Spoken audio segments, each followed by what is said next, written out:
1. I am a hostess at a sports swings place in a tourist town. We aren't that big but have 5 stars on most reviews, so we get busy and have to go on waits frequently. Not enough tables for customer volume. We have mostly booths, with one side of the restaurant having big booths and the other side having small ones, with 3 regular tables and a large table for big parties in the middle. We only have 1 table for larger parties, and constantly have 8+ parties coming in. Now my boss says the big booths are 8-seaters. I don't believe him. Most of the customers don't believe it, but I still enforce it because I have been able to get 9 in one booth before. Mostly kids, but still. I always try to seat 8s at one of the big booths, but more than often protests are made, and I have to split them up. Our policy is that if we have a big party at the top of the wait list, and we have smaller parties under them, we seat whoever can be sat. Therefore, if one of our small 4-seater booths opens up, we're not going to try to fit a huge party there or hold it until we get the big party sat. We're going to seat whatever can be sat. I had an old lady on the wait recently. She had 9 people. Not only was our big table occupied, but so was every other table and bar stool in the restaurant. They had been waiting a while. It was 45 till close by this point, but no one wants to get out of the big tables enough for me to seat their party. So I'm just hanging at the host stand, minding my business. I can't really do much if no customers want to get up. The lady with 9 is standing there giving me the stink eye for something I can't control. I finally had a booth open up, but it was a small one and I couldn't put the 9 in. My boss comes up and starts micromanaging me, telling me a table is available. I need to seat someone. Who's next on the wait list? I say the next is a 9, but I can't seat them anywhere still. Boss goes, "Fine, who can we seat?" And then goes and finds the couple that was in line after the 9 top. As my boss goes off to seat the couple, the old lady walks up to me and sticks her bony finger on my wait list, saying, "You realize this," points to her name at the top of the waiting list, "is us, and this," points at couples' names underneath hers, "is them." I try to be polite, but in my head I'm thinking, does she not realize that was my boss who sat those people? What I end up actually saying is something like, "Ma'am, we could not have put your party at that table. It only seats 4, you dumb bat." She huffs, and I go off to slightly chew my boss out and figure out what I should do. As I'm going to talk to the boss, one of the big booths, an 8-seater, opens up. Boss says to put them there and put a chair at the end since it's close to the end of the night. I walk by, full of joy and malicious compliance. Because I know that nobody wants to squeeze 8 people in these things, I say, "Okay, guys, I have a table ready for you." As I start walking them to the table with a shit-eating grin on my face, one of the guys in the party sees the booth and the chair, throws his head back and says something like, "Oh man." I ignore it, seat them down and walk away. They stand there struggling to get in. As soon as the booths next to them open up, I have other parties seated in them so they can't request another table. After all, we were still on a wait 15 minutes until close. The older lady never so much as peeped when I sat her down. I think she realized that her complaining just got her the short end of the shit stick. 2. Alright, buckle up tight, kiddos, because this is a long and bumpy ride. So I work in the sports bar at a casino, and it was a dark and stormy night. All the TVs, of which there are many, went black, and we had power outages at the bar computers, and in the kitchen, which led to the backup of several orders. Right after we got most of this settled, a little after 9:30, this couple walks in and sits in my section. I greet the table, ask how they're doing, and they respond with, "2 Bud Lights." You know, real charmers. I grab their drinks and come back and ask for their order, and they order nachos.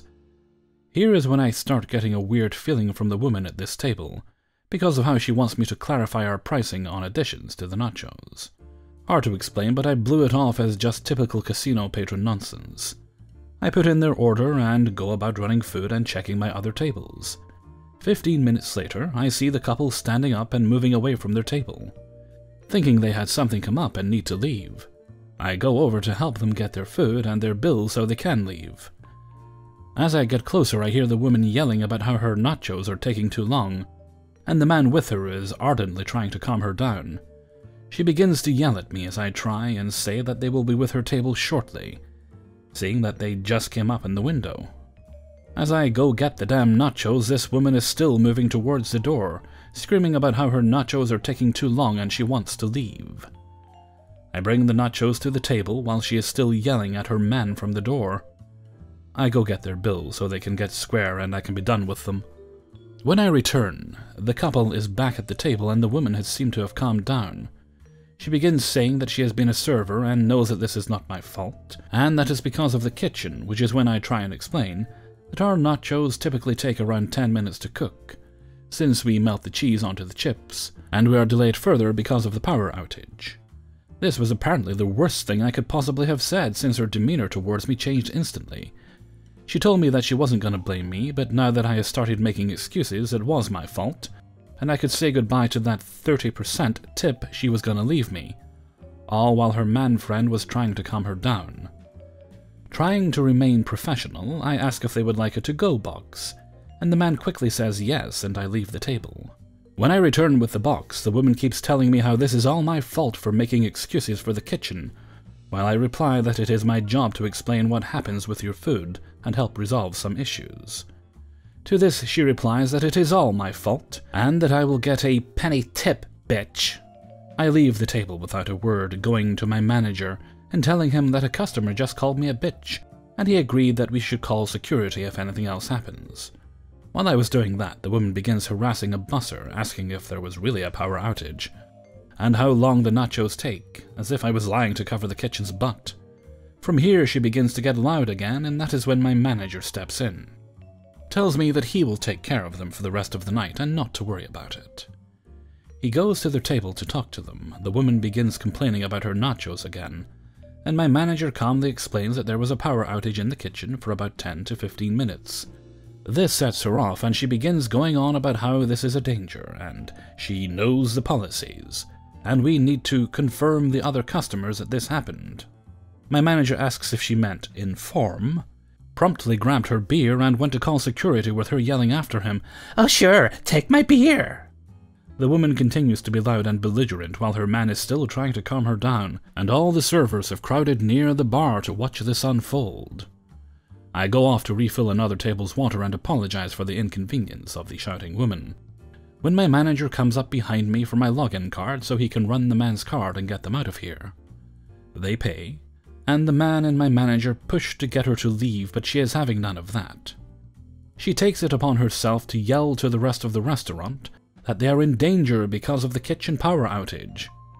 We didn't endanger anyone because it just caused the printers and fume hood to stop working, which just means list tickets and minor buildup of smoke, which resolve itself in 10 minutes. My manager tried to stop her by blocking her view into the restaurant, even going so far as to chest bump this woman back, but she wasn't leaving without saying her piece. After her proclamation, she begins to leave, all belligerent and drunk, and security personnel has not arrived yet.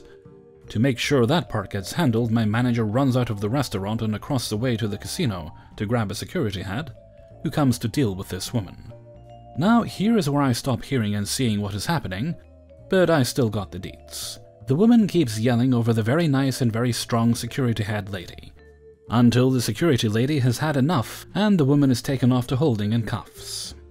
Apparently, even after she was in cuffs, she still fought back, rolling around on the floor and yelling when they cuffed her to a bench, where she began banging her head around, causing her to get a gash on her forehead, and spitting at the officers around her, which led to her getting a spit mask put on. She kept fighting and made the grave mistake of kicking an officer, which led to an assaulting an officer charge. When she was taken out of the building, it was in an ambulance, strapped to a gurney looking like Hannibal Lecter, as they got her out of the building and to jail, presumably. She'll wake up in the morning to find she got an assault charge over nachos. 3. So for a bit of context, I didn't get my first job until I was kinda late in my 20s, for two main reasons. One, my birth country is at an all-time low when it comes to jobs, especially among young people. 30% unemployment rate last I checked. And two, after I moved to the US to get married, my husband liked that I came to greet him when he came back from work, and also he liked the idea of me focusing more on my art. He's the best, really. Unfortunately, hard times fell upon us, rent was being raised something obscene, and my husband could only do so many extra hours. So I started looking up entry jobs, and the very first one I managed to rack up was fast food at a very famous clown-represented chain. Considering what transpired in the following months, I now know why their mascot is a clown, and why it's not funny at all. To this day, I consider it my absolute worst working experience yet. I know what you're thinking, oh Flam, fast food is notoriously bad. You can't have had it worse than other people did, right? Maybe. But I have to tell my story to someone that doesn't stare at me like I grew a forehead nipple. So I signed up for the first night shift because I'm a night owl, and I figured I would be able to keep my husband's same schedule.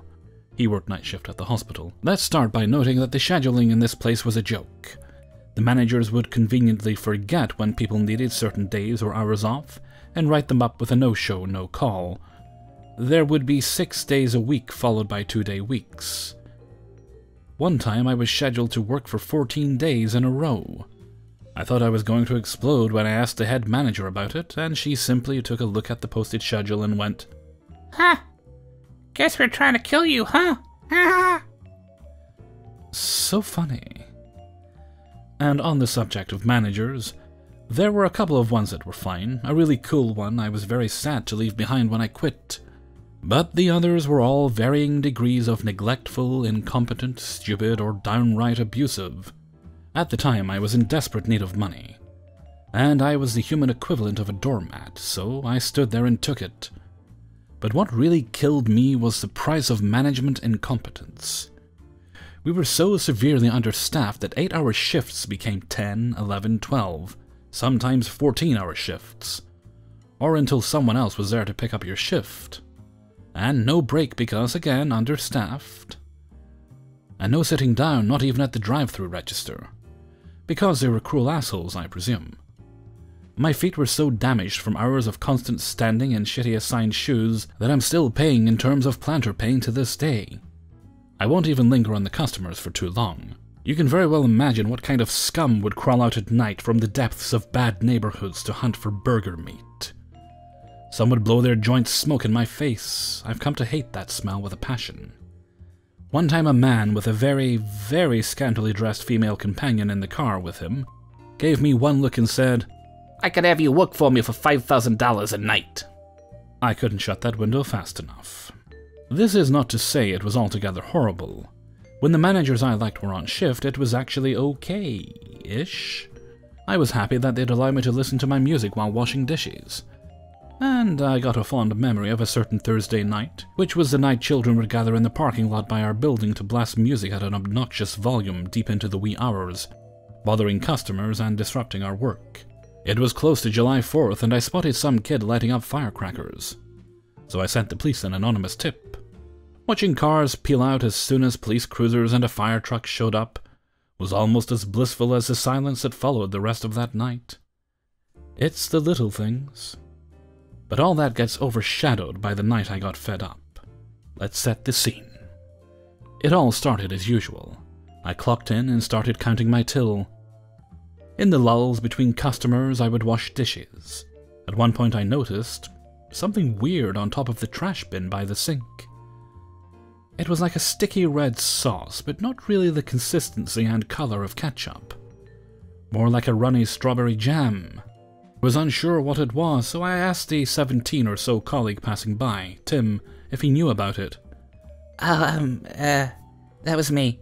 I vomited a bit of blood in the bin." My heart dropped audibly.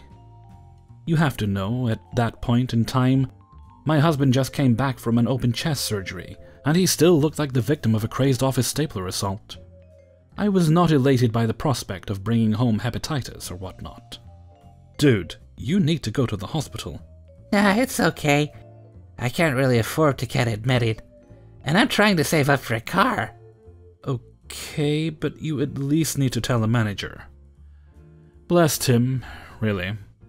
Little more than half my age, and he went through that torment I called a job like a champ, smiling like he loved it, but honestly, the way that night was handled was just plain irresponsible on everyone's behalf. First off, Tim didn't tell the 5 managers present that night, no clue why they were all there, And when I later asked, not one of them was even aware of what was going on. Which is at least partially bullshit, because when Tim was throwing up more blood in the bin, with me there awkwardly comforting him, first of the managers, let's call her Cunt Cheese, was standing right beside him, doing inventory. If he was laying dead on the ground, the bitch would have stepped over his body, I swear. So the night drags on. I wash all the dishes again for precaution, but there's no telling what he got on the food just by talking and breathing when he handled it. By his own admission, what he was doing couldn't be sanitary by any stretch of the imagination.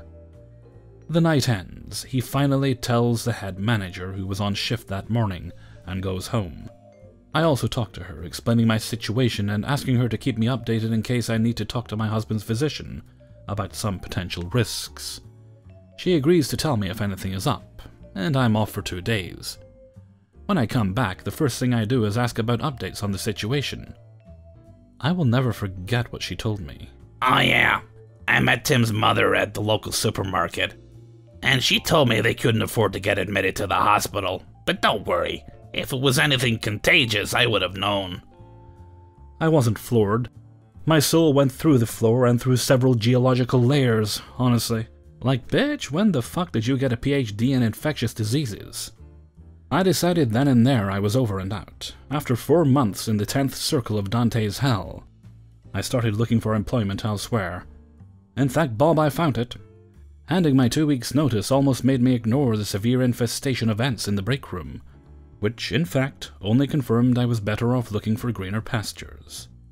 Silver lining is, every job following that one looked good in comparison. 4. So this happened the other day, and unfortunately this incident really stuck with me. I have been working at this restaurant for about 3 years, and this guy definitely is one of the worst customers I have ever encountered, if not the worst. Which for me really isn't saying much. I consider most people to be pretty decent, and I don't actually run into too many bad customers. To begin, this guy walked up to my register and he was on the phone.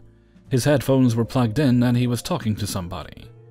He ordered a small number 1 meal. Unfortunately, I had to stop him right there. I'm sorry, sir, our meals only come in medium or large. You didn't listen. I said I wanted a small meal. My manager was working on a register next to mine. She was either pulling the drawer or counting it. To be honest, I hadn't really paid attention to what she was doing. But she decided to pipe in, "No, sir, the meals only come in medium or large." I hadn't really expected her to say anything, so I accidentally repeated what she said as well, telling him that the meals were only medium or large. Fine, I'll take a medium. From there I finish his order and I read it back to him.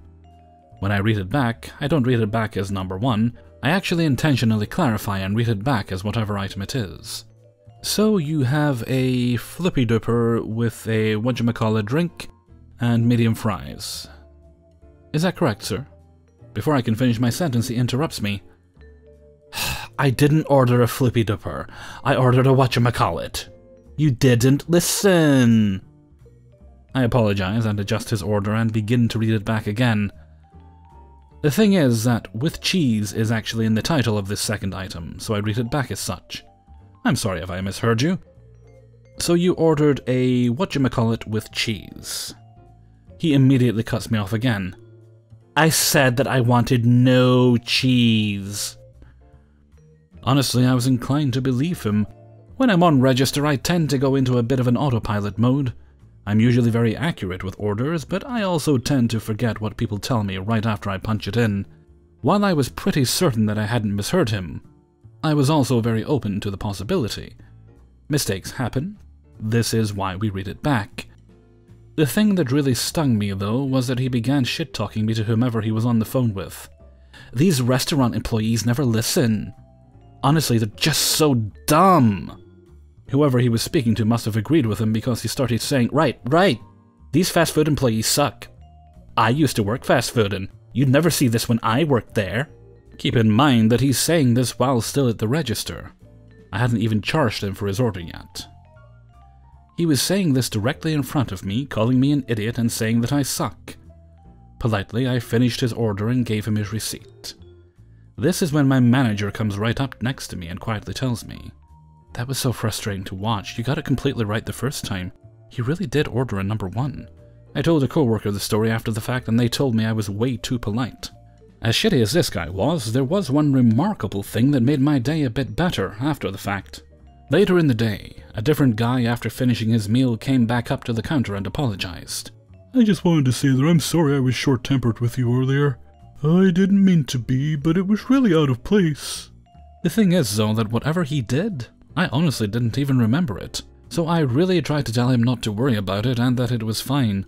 I tried to reassure him that whatever it was must not have been too bad because I didn't even remember it.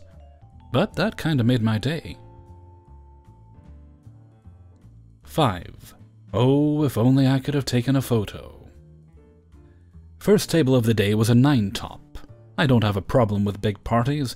However, when they're the first ones in the door after open, I just sense bad juju, and apparently I was right about it.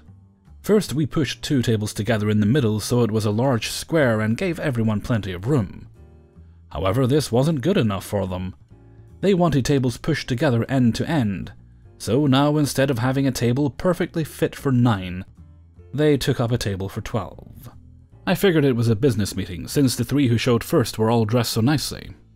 I was wrong. Through the door walks a bunch of construction workers, neon yellow shirts and all. Okay, no big deal, right? They didn't look bad or smell like they'd been working in the Georgia heat all day, so no problem. Ha! Wrong. Luckily, they weren't my table, but I watched as their poor server, who's been here for years and is training for a management position, fumble with these bumbling morons who would give her their order, have her move on to the next person, then interrupt them and say, "Oh, I forgot, I want this and that as well." You know the types. She ran back and forth for refills as these guys were chugging them within 5 minutes at a time, bringing extra sauces they never asked for in the first place, and extra plates so everyone could share their own personal meals. Delightful. We got a pretty big rush after that, so I didn't have much time to pay attention. However, once the restaurant dies down and there were only 2 tables left, we began bussing the 9-tops table. These motherfuckers. Mid, not mud, hard, thick, reddish-brown Georgia red clay, if you're from the south you know what I'm talking about, was everywhere! Under the table, from the entrance 25 yards away to the restrooms on the opposite end of the restaurant, and everywhere in between. These inconsiderate asses didn't use the 2 doormats available to them on first entering. They didn't stomp on the sidewalk to knock that gross shit off. They didn't care. And if you've ever seen the GA red clay stuff, you know how difficult it is to get up. It basically solidifies into rock. We spend the better part of 30 minutes sweeping, scraping, and mopping this up. I was so genuinely baffled. I wipe my shoes out of habit, even if they're brand new, let alone work boots I've been wearing at a muddy construction site. I was and still am livid. When I say this shit was everywhere, I mean everywhere. Not just footprints, smears from where they dragged their feet across our floors, legs of the tables where they propped up their feet, etc. We could have killed them. 6. So I went out to lunch today with my wife and toddler. We didn't expect a crowd on a Monday afternoon, and apparently neither did the restaurant, because the second we saw the hostess we could tell things were a little rough. She asks if we want inside or outside. I say whatever's easiest. 15-minute wait? Okay, no big deal, I've been there. We sit and wait. Along comes the Wanderer. You know her, the walking all over the restaurant. Miss, why can't we sit when there are these empty tables? Because, jerk, there are only so many servers and cooks, and if you overwhelm them anymore, the service for everyone goes out the window. Hostess explains this in the most polite way I've ever seen anyone pull off. Okay, points to her already. Then in walks grumpy old couple.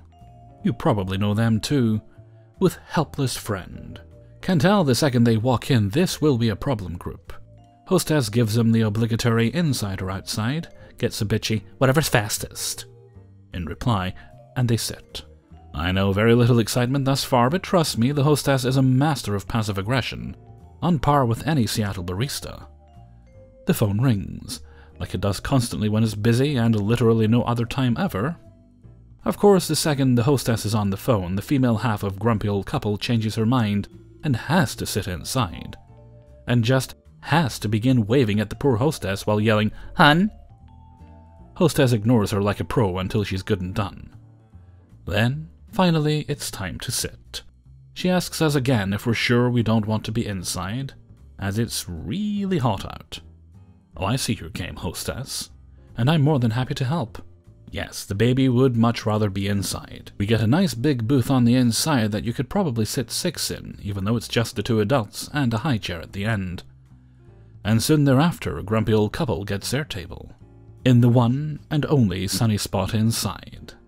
And what is clearly a 2-top with 3 chairs, in full view of us at her comfy booth. Respect. But wait, there's more. Next table, a table for 2 guests to sit, at the same kind of booth as us, in full view of these folks. That 3-top sat for over an hour, split only 1 appetizer between them, and was awful the whole time. And my toddler threw a crayon at them. I shrugged. Babies, am I right? The hostess was very sweet to all of us on the way out, especially my little girl. Pretty sure we both knew what the other was up to. Won't even go into much detail on the grumpiest server ever, who turned into the sweetest server ever when my toddler showed her what sound she thinks a fishy makes. And she found out our little girl was named after a character from one of her favorite movies, Coraline. But the moral is that if you're understanding and not a dick, restaurant staff will always make sure you have a good time. 7. Okay, so I work at a very popular restaurant chain in the South. We do in-house and to-go orders.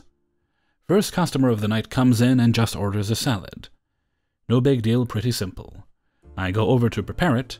We make our own customer salads, but then the fun starts. He asks if we have boiled eggs available, and I say we do. He wants 3 in the salad. Okay, guess he likes eggs. He also says he wants every single one of our toppings we use for our hot food in there except for jalapenos. So I tell my cook that I need onions, cheese, ham, tomatoes, and mushrooms for a salad. Guy literally yells at me and says, "I didn't say I wanted onions." I'm all like, "Sir, you only told me you didn't want jalapenos. If you don't want onions, I got you." So I'm still finishing the salad, putting some carrots and red cabbage on there. Guy straight up asks for 4 packs of Thousand Island and 7 packs of crackers. I have it in one of our normal size to-go plates. Guy literally says, "Can I get a larger salad?" I turn around and he is pointing at one of our bigger to-go plates. So I literally just pour the salad in the big plate, and it's still somewhat overflowing. There was a lot of food in that small plate. Guy says, "Yeah, the other location down the street don't want to make my salads." I say in my head, I wonder why. You keep on backseating me while I'm trying to do my job. Just know what you want when you order it. I go and box it up with the copious amounts of dressing and crackers. Guy apparently is 16 cents off the bill. I'm already frustrated because he kept on adding things one after another while I'm still trying to make the salad. Literally just yelling at me from across the restaurant. But I'm just like, it's no big deal, 16 cents, I'll cover the difference. Guy leaves, comes back in not even like 2 minutes later. He says, "I forgot to tell you to add bacon." I literally just look at the guy, say, "Okay, sir." He says he wants the bacon very crispy. And my cook is on break, so I'm cooking the bacon. Scratch that. I'm burning the bacon because he kept on saying he wanted it very, very crispy. While my coworker is getting him his to-go drinks he added on last minute. Then he complains about the price even though he paid like almost $8 for a salad. They're like $3.40 normally with no additions, and before 7% tax and 10% to-go charge. So I literally just ask the guy, "So, since you're buying the bacon and drink, do you want to cover this 16 cents too?" He says, "Yeah, sure." Guy pays with a 20. 8. Let me paint you the scene. This is a few years ago. I work in a newly opened restaurant in a busy tourist city in the UK. The restaurant is a large, well-known chain that specializes in westernized Asian food. We'll call it... Actually, FU, since this fits the company's style of management aptly, but I shall try to avoid ranting about it. We are the flagship restaurant of our region. As such, we often play host to special marketing events. In this case, the company had just launched its new vegan menu and is eager to pimp it out to the locals. Since we have a very big vegan community in the city, we are chosen to host a special night in which a number of vegan bloggers, Instagrammers, various influencers, and vegan celebrities will be attending. They will be given the entire upstairs area to dine in, while the lower floor will operate as normal.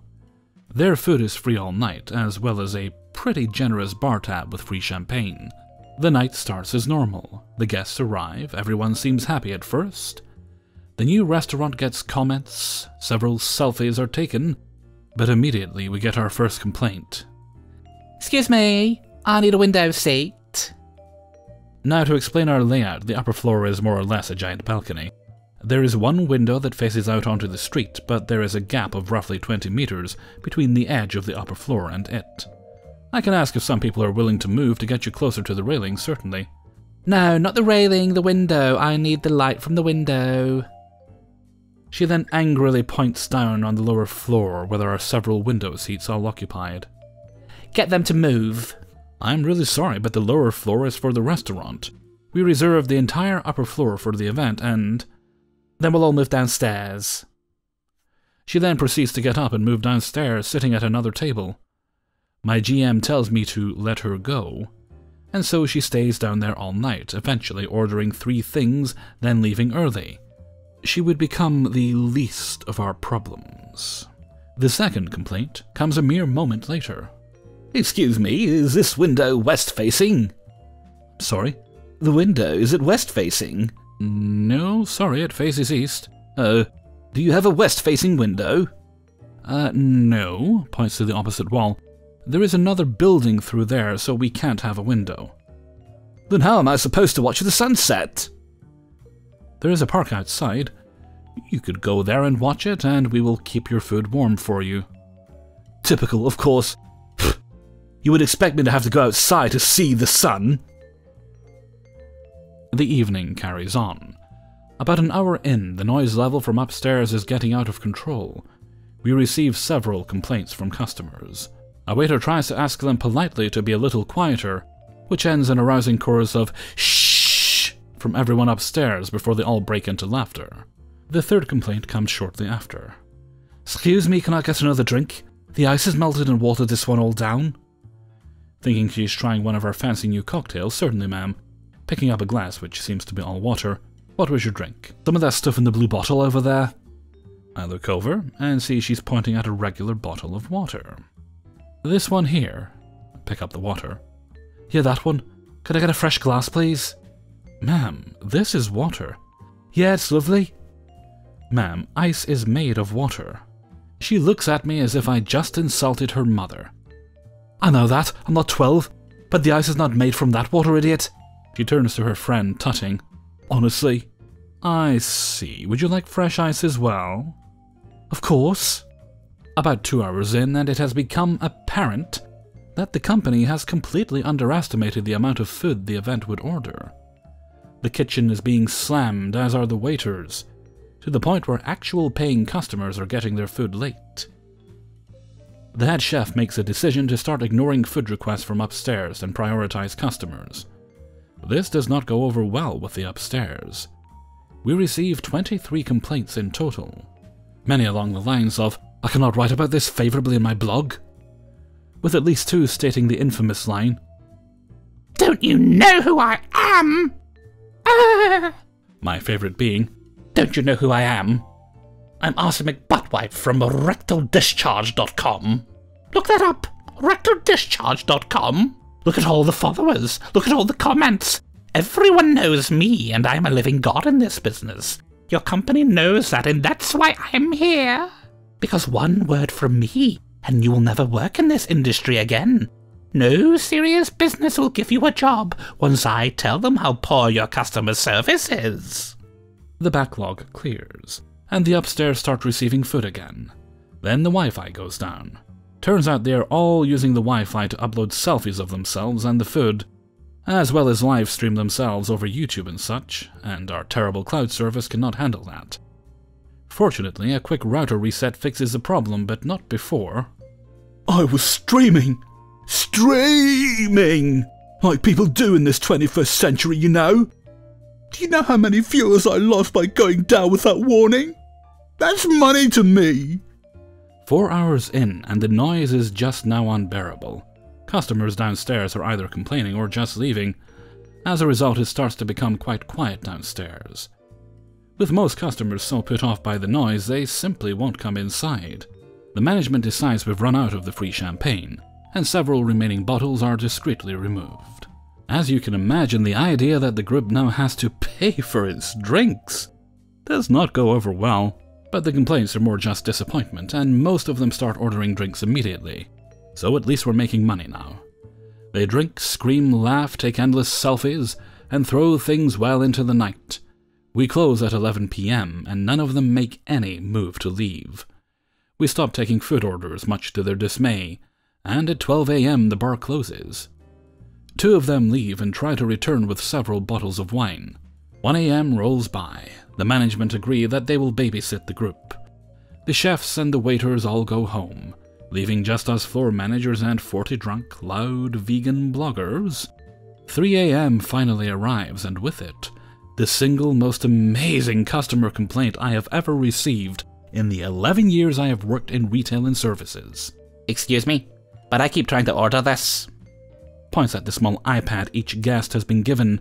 This is equipped with an app that allows them to order food without having to bother a waiter. But it keeps saying service offline. What's wrong with it? I'm afraid the kitchen is closed. Why? It's 3 a.m. Then open it. I cannot. The chefs have all gone home for the night. Why? It's 3 a.m. So call them back. They will be asleep. Why? It's 3 a.m. So, why'd you just let them go home then? It's 3 a.m. She stares at me confused. The restaurant closes at 11. Looks at her watch. But it isn't 11. Yes, it's 3 a.m. So when can I get food? At 11 a.m. when the restaurant reopens. Looks at me with a matter-of-fact look in her eye. But you said it closes at 11? Yes, 11 p.m. Exactly. But reopens at 11 a.m. So how am I supposed to get food? There is a McDonald's across the street that is 24/7.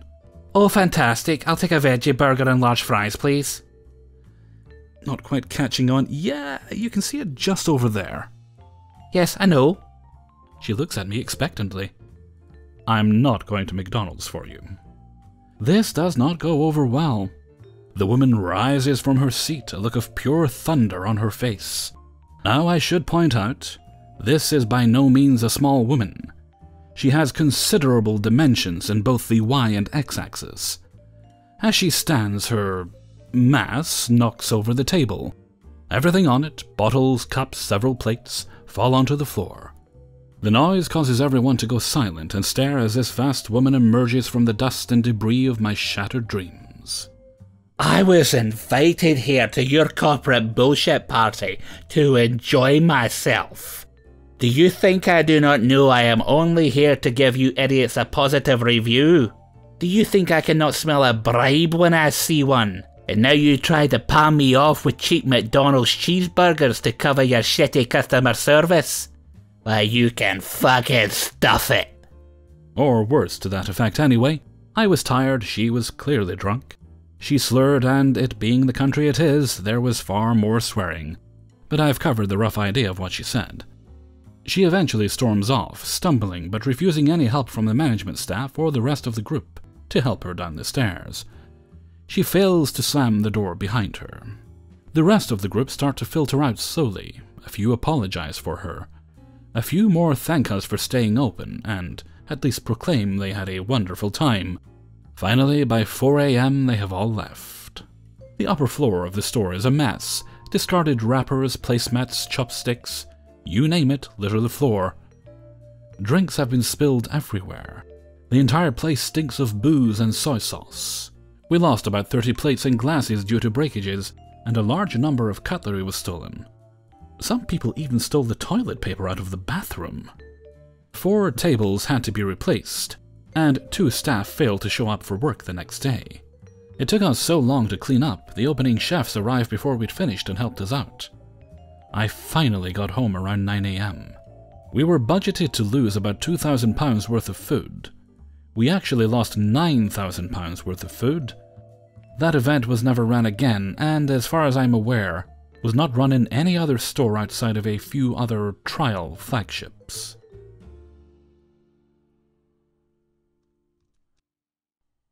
(9) Some important backstory before we get started. I work at a sports bar in an amusement park. We are the only air-conditioned alcohol-selling sit-down restaurant in the park. I'm a server here and have been for nearly the whole season.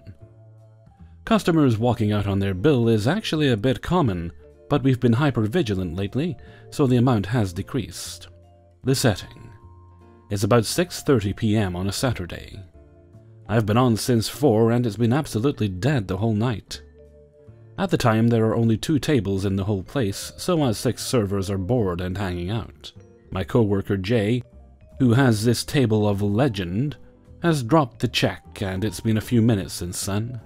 Jay asks me to keep an eye on the table because she doesn't think they realize how big the bill is. This is a common occurrence. We all keep an eye out for each other if a table is acting weird. This table is a 2-top in a booth on the other side of the room from the bar where we stand. The 2 are brothers in their mid to late teens. Their bill was about $45. The food is pretty expensive in our restaurant. After a few minutes of watching, I head into the kitchen to get a drink, leaving Jay alone. And by the time I come back, the 2 brothers have literally sprinted out. Jay and the host run after and return quickly, letting the rest of us know the 2 have rounded a corner into a crowded area of the park. A few minutes later, after taking stock, noting the brothers' appearances and realizing it is still absolutely dead, 2 servers and I go out after them. We run around the top of the park and alert the front gate of the theft and give them descriptions.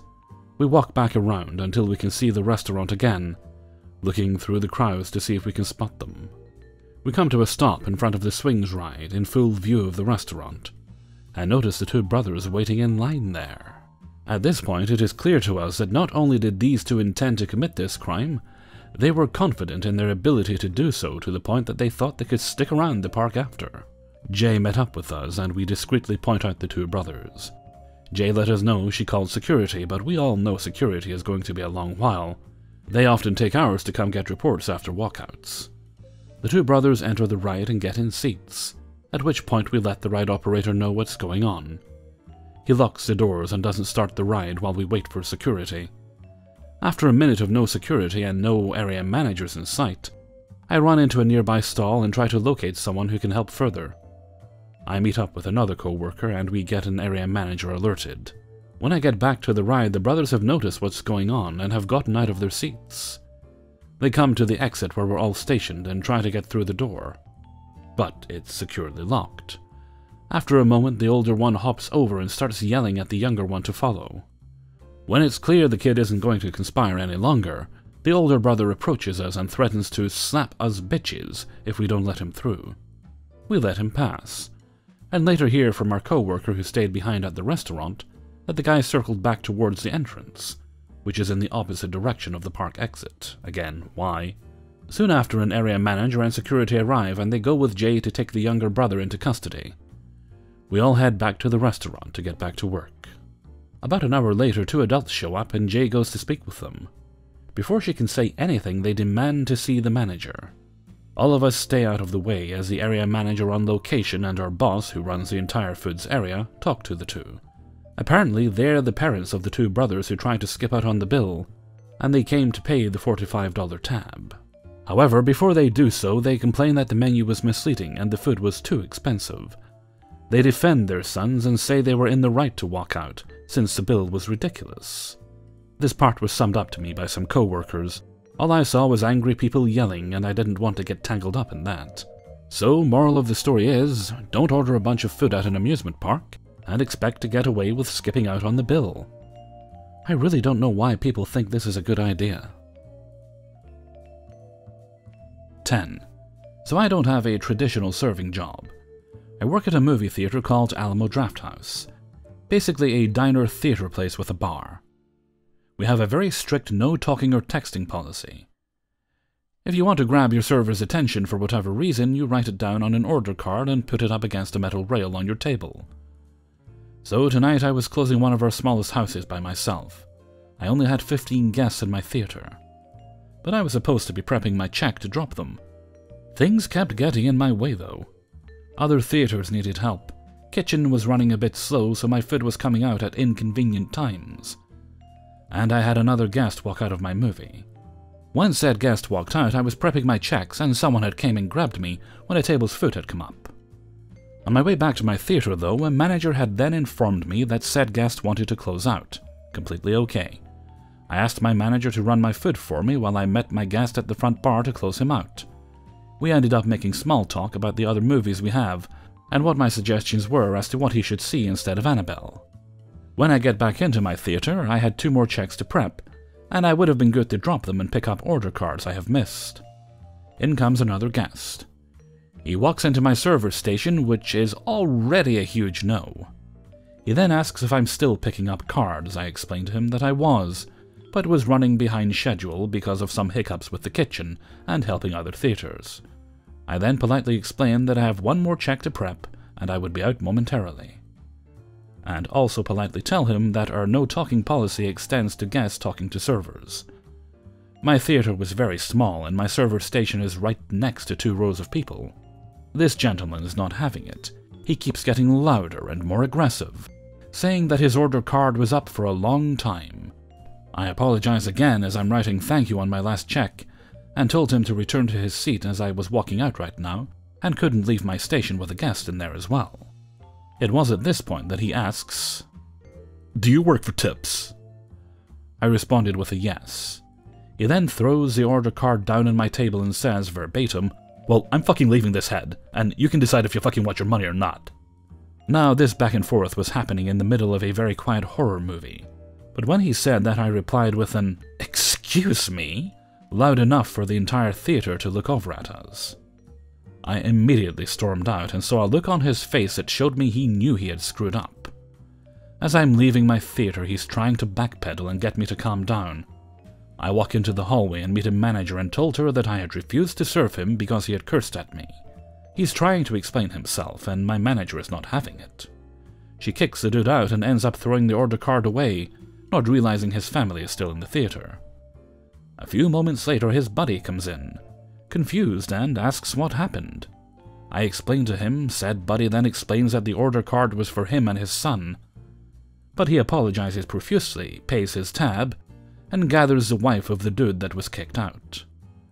Turns out he had left his wife and 2 sons there alone with his friend and a $40 tab open. His friend had to pay that tab, the wife gave me whatever she had in cash, and they are both apologizing over and over. I'm one of those people that cries when they're angry, so they probably thought I was a lot more upset than I really was. But in hindsight, I honestly feel so bad for that dude's wife, kids, and friends. I wonder if he's ever acted like that in public previously.